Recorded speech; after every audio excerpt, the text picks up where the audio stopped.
So why should you choose your twin flame? இதுக்கு நான் ஒரு எக்ஸாம்பிள் சொல்கிறேன், ஓகேயா?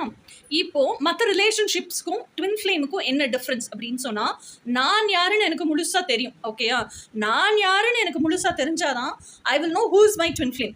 இப்போ ஒரு உதாரணத்துக்கு எடுத்துப்போம். நான் யார் அப்படிங்கிறது என்னென்னா, எனக்கு வந்து எவ்வளவு நீங்கள் சொன்னீங்கன்னாலும் சரி, நீங்கள் வந்து ரொம்ப அஃபெக்ஷனேட்டான பர்சன் மேம், நீங்கள் வந்து அட்ஜஸ்ட் பண்ணிப்பீங்க, நீங்கள் மற்றவங்கள புரிஞ்சுப்பீங்க, நீங்கள் மற்றவங்களுக்காக நிறைய செஞ்சு கொடுப்பீங்க, இதெல்லாம் சொன்னாலும் எனக்கு என்னை பற்றி தெரியும். என்னால் இந்த குடும்ப இஸ்திரி வேலையெல்லாம் செய்ய முடியாது.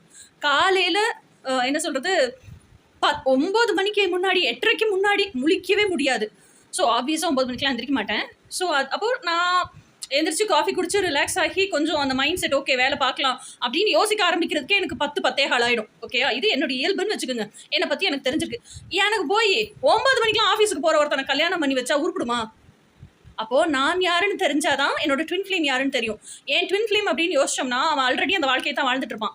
அவனும் காலையில் 9 மணிக்கு தான் எந்திரிக்கிறவனா இருப்பான். 10 மணி 10:30 வரைக்கும் நல்லா ரிலாக்ஸாக வேலை பார்க்குறவனா இருப்பான், ஓகேயா? ரிலாக்ஸாக எல்லாம் செஞ்சு முடிச்சுட்டு 10:30க்கு மேலே தான் அப்படியே லெஷர்லியாக கிளம்பி நல்ல ரிலாக்ஸ்டு மோடில் காமாக பீஸ் ஆஃப் மைண்டோட ஆஃபீஸ்க்கு போய் வேலையை செய்கிறவனா இருப்பான், ஓகேயா? ஸோ நான் யாராக இருக்கிறேனோ, my twin flame will be living that in reality. அப்போ he is already born perfect for me, okay? I need not have to make him perfect. எனக்காக அவன் எதையுமே மாற்றிக்க வேண்டாம். ஏன்னா அவன் இருக்கிறதே பெர்ஃபெக்டாக தான் இருக்கான், ஓகேயா?